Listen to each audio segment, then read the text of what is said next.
Good morning to everyone and welcome back to the channel The Upcoming Doctors. So in this session we are going to discuss about the topic that is brachial plexus. Yes, this brachial plexus will coming in the three parts. First part is this about entire brachial plexus, and second part will be the clinical aspects of the brachial plexus, and third part is the most important part, how to draw the brachial plexus. So let us get started into the today's session. So first of all, what do you mean by the brachial plexus? Plexus means like a group of nerves, okay? And coming to the brachial, this word actually refer to the brachium, okay? Actually the brachium means the brachium, okay? This is nothing but it is a scientific term given to the arm region. So whatever the plexus of the nerves will be present in our arm region, so it will supply to the arm and the forearm entire region. So this is called mainly the present in the axilla, all the plexus of the nerves. So this is called brachial plexus, as simple as that. So what do we mean by this brachial plexus? Definition. First of all, definition is such an important thing. You need to like by heart the definition of the brachial plexus. So the plexus of the nerves we can see here, right? The plexus of the nerves, okay? The plexus of the nerves formed by the ventral, okay? The plexus of the nerves which are formed by the ventral rami of lower cervical and the first thoracic spinal nerves, which means the plexus of the nerves are formed by C5, C6, C7, C8 and T1. Okay, only ventral rami. Remember ventral rami of all these 5 spinal nerves, and there is little contribution from the C4 to T2 spinal nerves. Okay, this is the definition of the brachial plexus. And many of you have a doubt, what do you mean by this ventral rami? Okay, to understand this we need to see another concept, that is the TS of spinal cord and the spinal, how the formation of spinal nerve occurs. I'll briefly explain this in 2 minutes. Okay, please listen to this. This is very important. What do we mean by the spinal nerve? All these things. First of all, here in this diagram we are seeing the TS of the spinal cord. This is the TS of the spinal cord, right? Like this is present. No, TS of the I'm drawing again here. Like this is the TS of the spinal cord. Okay. So the spinal cord will have gray matter outside and the white matter inside, okay, as shown in the figure. And we have three horns present. This is the dorsal, this one, okay, dorsal or the posterior horn, and this one is the anterior or the ventral horn, okay, horn. And then this one somewhat bulging is present here. No, this is called the lateral horn, okay. So you can remember like this DP, okay, DP. WhatsApp में जो DP रखते हैं ना, so we can remember like this D or P, which means D means dorsal horn, otherwise also called as posterior horn. So this is the sensory component, okay.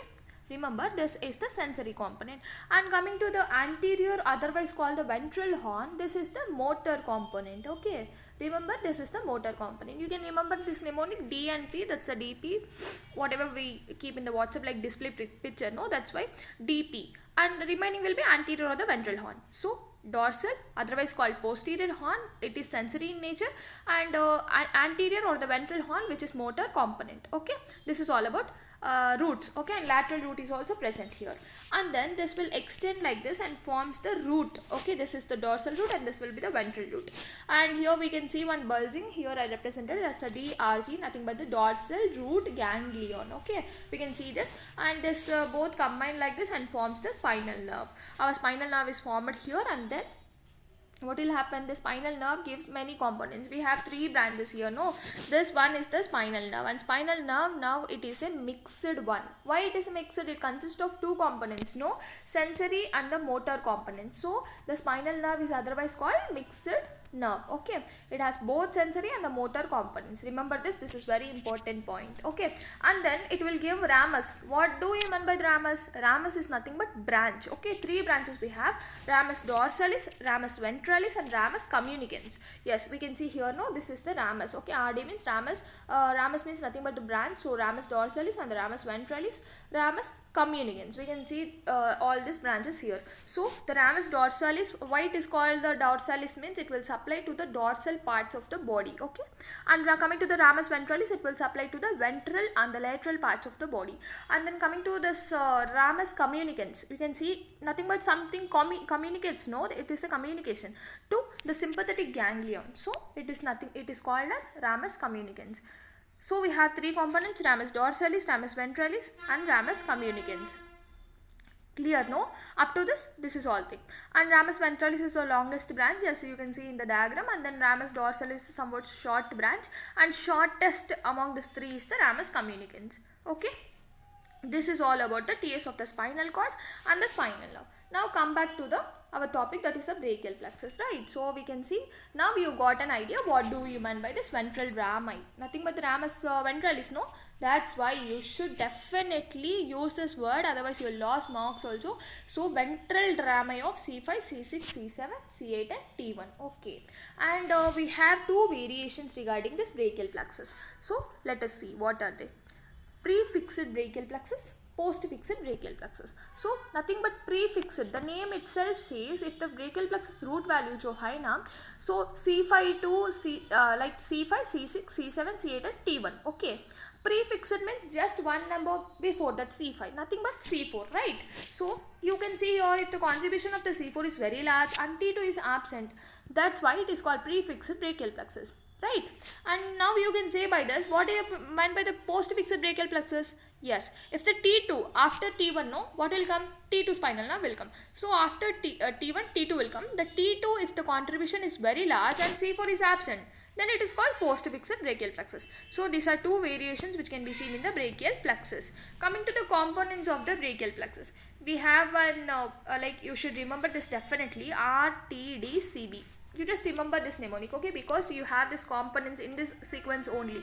R means roots, T means trunks, D means divisions, C means cords and B means branches. Yes, roots, trunks, divisions, cords and branches.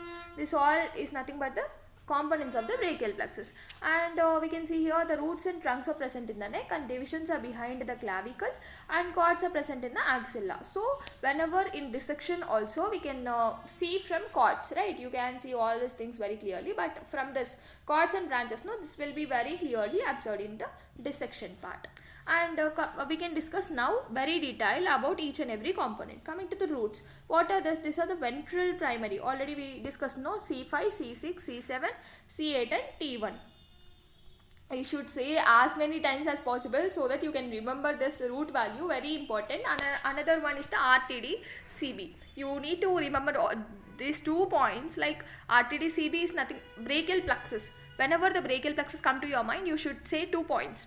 RTD-CB, another one C5, C6, C7, C8 and T1, ventral rami. Remember that, ventral rami. Okay, yes. And coming to the roots, these are the ventral primary rami of the C5 to T1 spinal nerves. Where the roots are located, already said, no, in the neck region, but specifically deep to scalenus anterior muscle. If you want to remember, just remember, otherwise located in the neck. Okay, deep to the scalenus anterior muscle. Yes, here we can see the roots and the trunk also. These are the roots. Okay, C5, C6. Jo, I'm drawing, no, this one is the roots of the brachial plexus, and this roots combine C5 and the C6 ventral rami will combine to form the upper trunk.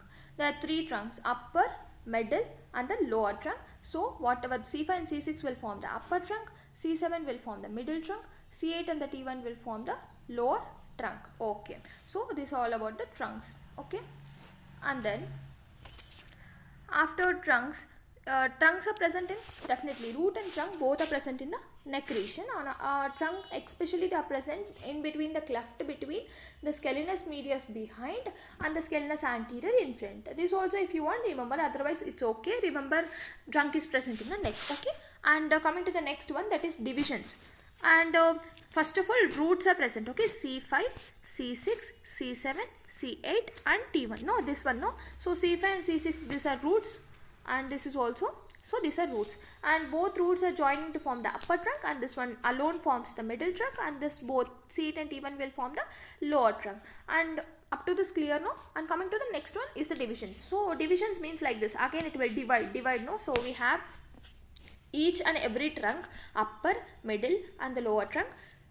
These 3 will have 2 divisions each, like this is dividing like this, no? Anterior division, posterior division. Here also anterior division, posterior division. Here also for the lower trunk also anterior division, posterior division. So this one is nothing but the diagram only. Here you can see roots, okay, and then trunks, upper trunk, middle trunk, lower trunk. Again two divisions are there, no? Anterior division, posterior division, anterior, posterior. Lower trunk also same like that. So each trunk divided into 2 divisions, anterior division, posterior division. That only I written here. what I explained now. Clear, no? Up to this we had finished up to divisions. And coming to next one, RTD CB. C means nothing but chords. Okay, now there's 3 chords. This is the important point which you should remember. And you need to remember another mnemonic, LPM. Okay, what is this LPM again? I'm saying remember this mnemonic also, LPM. I like PM Modi. Okay, definitely he did many contributions, no? That's why I like PM Modi. So I like means here like. Okay, LPM. Okay, so this is the mnemonic LPM. Remember this mnemonic, it's very important. The 3 chords. Okay, L means lateral chord, P means posterior chord, and the M means medial chord in the sequence. Okay, so whatever the upper trunk here present, now upper trunk will have 2 divisions. Please remember, I'll draw here again for you. So we are in the branch like this. This is the upper trunk. I'm drawing from the trunk. Okay, upper trunk, middle trunk is present like this, and the lower trunk is present like this. So it is dividing, every trunk is dividing into 2 branches. This is the upper one, middle one, lower one. Got it? Okay. And then this anterior branch is present here. These are the divisions we already discussed. Anterior division, posterior division, anterior division, posterior, anterior, posterior. But there is one thing, I need to draw this anterior and the posterior divisions in such a way we form the chords. Okay, 1 minute. Yes, I'll draw again, which means first of all it is present like this. These are the upper trunk, middle trunk, and this is the lower trunk. So now we need to draw the divisions. See the way like what I am drawing the divisions. Okay, this is the anterior division. Okay, this is the anterior division, and this is the posterior division. But here this anterior division, no, like this is the anterior division and this is the posterior division. You got it? I'll draw with another color so that you can okay, remember much better. 1 minute, wait a minute. This is the okay, this is the upper trunk. Okay, this is the middle trunk. I'll draw the anterior division with one color, sky blue. Okay, this is the anterior division, this is the anterior division. Okay, and this is the anterior division. Whatever in the blue color are the anterior divisions of respective trunks. This is the anterior division of the upper trunk, this is the anterior division of the middle trunk, and this is the anterior division of lower trunk. Clear? And now coming to, we'll take another color and draw the posterior divisions. This is the green color, no? This is the posterior division of the upper trunk, and this is the posterior division of the middle trunk, and this is the posterior division of the lower trunk. You got it? Posterior division of this. I'll draw with another color. You're somewhat not visible, like with orange color what I am drawing is the posterior divisions, right? This is the posterior division. So whatever here is forming, no, this one is the lateral chord, LPM, no, our mnemonic. So this is the lateral chord. Now you can say from where the lateral chord is formed. Yes, the anterior division of the upper trunk is this part. Okay, anterior division of the upper trunk and the anterior division of the middle trunk, and then this both together forms the lateral chord, right? And coming to the posterior chord, this one is the posterior chord, right? From the posterior divisions of all these 3 trunks is going to form the posterior chord. Okay, so the posterior division of upper trunk, middle trunk, lower trunk combines to form the posterior chord. And coming to the medial chord, this is only one, nothing but the anterior division of the lower trunk is going to form the medial chord. Once you get remember, no, this will be very easy. That only I drawn here. Try to understand. This is the C5, C6, and this is the C7, C8, and T1. All these are the roots. Okay, up to this, and then upper trunk, middle trunk, and the lower trunk is formed. Because I'm saying little bit fast because already we had discussed all these things. And then coming to the division, this is the anterior division, this is the posterior division, this is also posterior, and this is the posterior. These 3 are combined to form the posterior chord, as we discussed this one. And the anterior division of the upper trunk, anterior division of the middle trunk are going to form the lateral chord, and then medial chord is nothing but the anterior division of the lower trunk. Okay, so LPM is our mnemonic. I like PM body, nothing but lateral chord, posterior chord, and the medial chord, right? You got understood, no, all these things? Yes. So now we are going to discuss about the branches. Okay, branches. After that, from we have the branches from each and everything. Okay, roots and trunk, chord, branches. Okay, all these things. RTD CB is our mnemonic, no? So we have discussed this roots, trunks, divisions, and chords. Now coming to branches. Branches from the roots, branches from the trunk, branches from the divisions, and branches from the chords. Okay, so we can discuss again each one. From roots, what is the branches? We have 2 branches. Mainly long thoracic nerve It is otherwise called nerve to the serratus anterior, because this nerve will supply to the serratus anterior muscle. It is otherwise called nerve of Bell. So this becomes your MCQ. What is the nerve of Bell? So long thoracic nerve is nothing but the nerve of Bell. So C5, C6, C7 is the root value of the nerve to serratus anterior. Okay. And then dorsal scapular nerve. It is another nerve from the roots only. I mean another branch from the roots, that is nothing but nerve to rhomboides. Now we have two muscles again, rhomboides major and the minor muscle. We can discuss in the further sessions. Now up to now you can remember the dorsal scapular nerve is a branch, which means is a nerve branch from the roots, and it is otherwise called nerve to rhomboides. Root value is C5. Okay.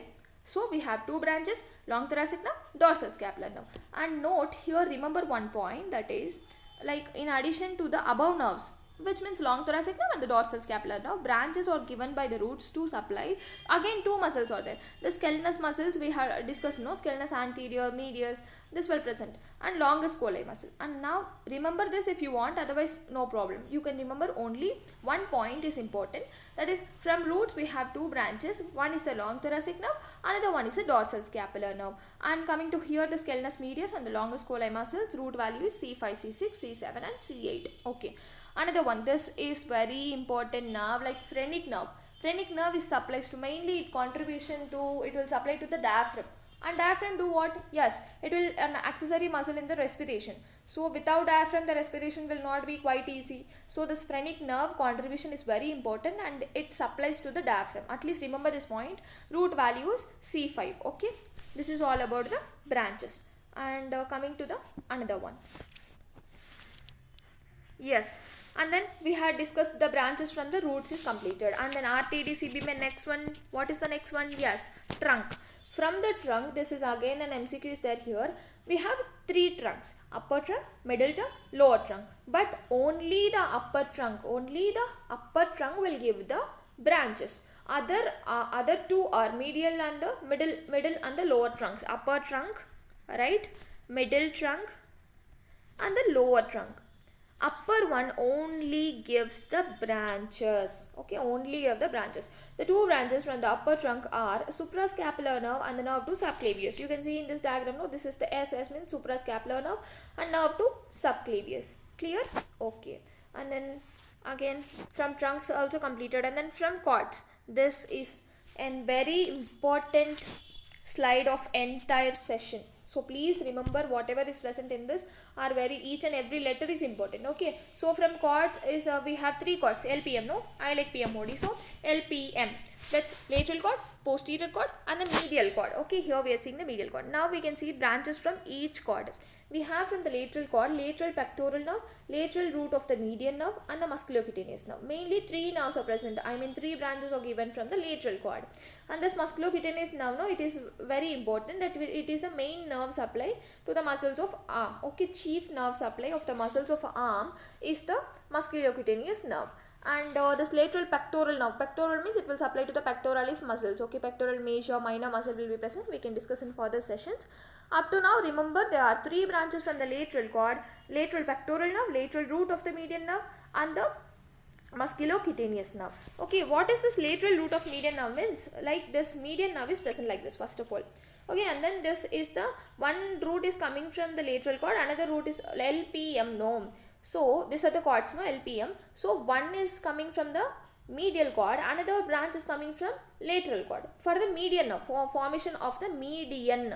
Okay, N, not L.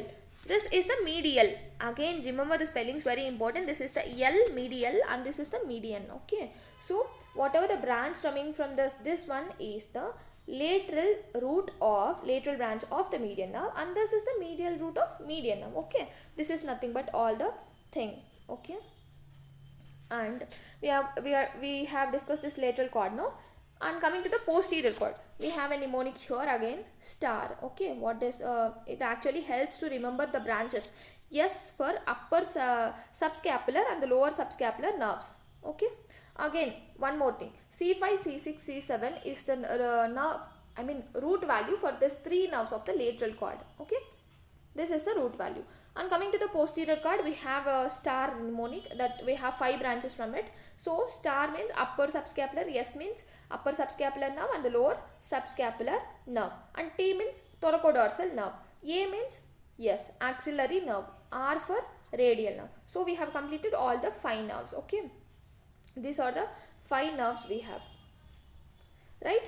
So upper subscapular nerve, it is nothing but C5 and C6. Okay, root value is C5 and the C6. Another otherwise the thoracodorsal nerve, otherwise called nerve to the latissimus dorsi. Okay, this root value is C6, C7 and C8. When you see the diagram, no, you can get easily to remember all these root values, don't fear.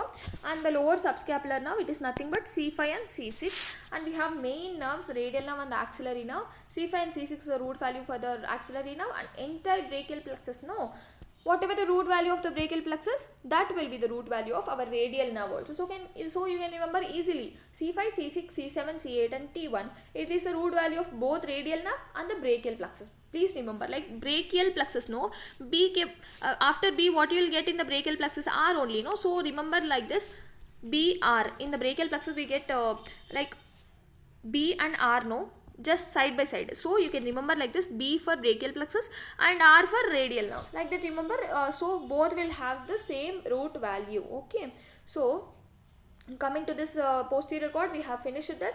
And coming to the medial cord, and we have this medial cord like 4MU is again the mnemonic. So 4M means medial pectoral nerve, medial cutaneous nerve of the arm, and then medial cutaneous nerve of the forearm, and then medial root of median nerve. Already I discussed this median nerve, no, like this 2 roots will present and one median nerve is formed. This is the lateral root of the median nerve, and this is the medial root of median nerve. So another one is the ulnar nerve. This is the main nerve. Again we have root values, C8 and T1 is for this, and then T1, C8 and T1 especially for both the medial cutaneous nerve of forearm and the medial root of median nerve, and then ulnar nerve C7, C8 and T1. Okay, and mnemonic is a 4MU. Briefly discussing about all these 3 cords. Lateral cord, we have this 3 nerves, lateral pectoral nerve, lateral root of the median nerve, muscular cutaneous nerve. All will 3 nerves having the same root value, that is C5, C6 and C7. Okay, and then posterior cord, we have the mnemonic that is star, upper subscapular, lower subscapular, T means thoracodorsal nerve, A means axillary nerve, R means radial nerve. Okay, and coming to the medial cord, we have again a mnemonic that is a 4MU, medial pectoral nerve, medial cutaneous nerve of arm, medial cutaneous nerve of the forearm, medial root of the median nerve and the ulnar nerve. All clear? This is all about the branches from the cords. Now we had finished a major stuff, and coming to this Eppes point, and this is very important. We have again we need this mnemonic already remembered, no, RTD for brachial plexus. And coming to here, what is this Eppes point? Okay, this is given on the basis of scientists. So Eppes point is nothing but C5 and C6. First of all, this what these are roots are present, no. So 2 roots, all 6 nerves combine to form at a point 6 nerves will meet. Okay, these are the 6 nerves will meet. So that point is called the Eppes point. So we can see in this diagram, this is the Eppes point. What are the 6 nerves? 5th cervical root and the 6th cervical root of spinal nerves. We can see this is the C5 and this is the C6. Okay, and then upper trunk will be formed from the C5 and the C6, no. Yes, and the upper trunk will give 2 branches. One is subscapular nerve, another one is the nerve to subclavius. Yes, these 2 nerves are given, which means branches from the upper trunk. So another one, again this upper trunk will divide into 2 divisions, that's the anterior division and the posterior division. So all the 6 will meet at a point to form the Eppes point. I'll rub and you can see the Eppes point here. Yes, this is the Eppes point. Okay, C5, C6 and then suprascapular nerve to subclavius, anterior division of the upper trunk, posterior division of the upper trunk. All the 6 nerves combine to form at a point, meet at a point. This is called Eppes point. Clear? Yes. And last but not least, this one is the blood supply of the brachial plexus. But normally this is not taught. But you please remember, what do you mean by what actually supply the brachial plexus. So please remember the names: the vertebral artery, thyrocervical trunk and its branches, suprascapular artery, transverse cervical arteries. You need to remember all these 4 arteries supplying to the brachial plexus. This is called lifeline of brachial plexus because blood supply is very important, no. That's why vertebral artery, thyrocervical trunk and its branches, suprascapular artery and the transverse cervical arteries, all this will supply to the brachial plexus, right? Now we can see, at last we can see the diagram of the brachial plexus. Yes, this is the diagram of the brachial plexus. Already we have discussed all this. RTD-CB, no, that's very important. RTD-CB, you can see roots, trunks, divisions, cords, and these all are branches, right? C5, C6, C7, C8 and T1. Okay, this is the long thoracic nerve. You can see, no, this is the long thoracic nerve, otherwise called, yes, nerve to serratus anterior, also called as nerve of Bell. Okay, remember 3 names for the long thoracic nerve. Long thoracic nerve also called as nerve to serratus anterior, otherwise called nerve of Bell, right? And coming to the trunks, upper trunk, middle trunk and the lower trunk we have, and only upper trunk will give the branches. 2 branches from the upper trunk, suprascapular nerve, nerve to subclavius. Okay, we can see in this diagram also. And there are no branches from the middle and the lower trunk, no. And again here the cords are formed, like first of all divisions will be, no. Divisions means this is anterior division, this is the posterior. This is the posterior. Whatever drawn, no, like this, they are drawn horizontal lines, that indicates the posterior divisions of 3 cords, and remaining are the anterior divisions. So this is the anterior and this is the anterior combined to form the lateral cord, and all 3 posteriors combined to form the posterior cord, and this only anterior division of the lower trunk will form the, yes, nothing but medial cord. Okay, LPM is the cord, no.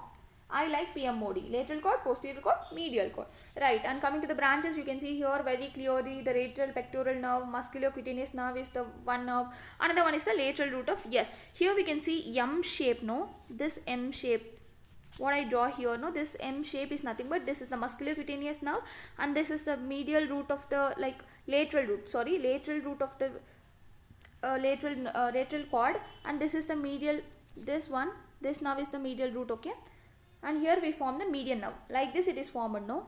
M shape, characteristic M shape is here it is shown. So it is formed by the medial and the lateral cords. Main contribution from the lateral and the medial cords, that you need to remember. And this is a musculocutaneous nerve, axillary nerve, radial nerve, and we can see the ulnar nerve also here. So this is all about, we can see the branches, the upper subscapular, thoracodorsal, lower subscapular nerves, and medial pectoral nerve. This all 4MU is the code for the, yes, what, medial cord. So 4MU is nothing but medial pectoral nerve, medial cutaneous nerve of arm, medial cutaneous nerve of forearm, medial root of median nerve. Entire this is all about the brachial plexus.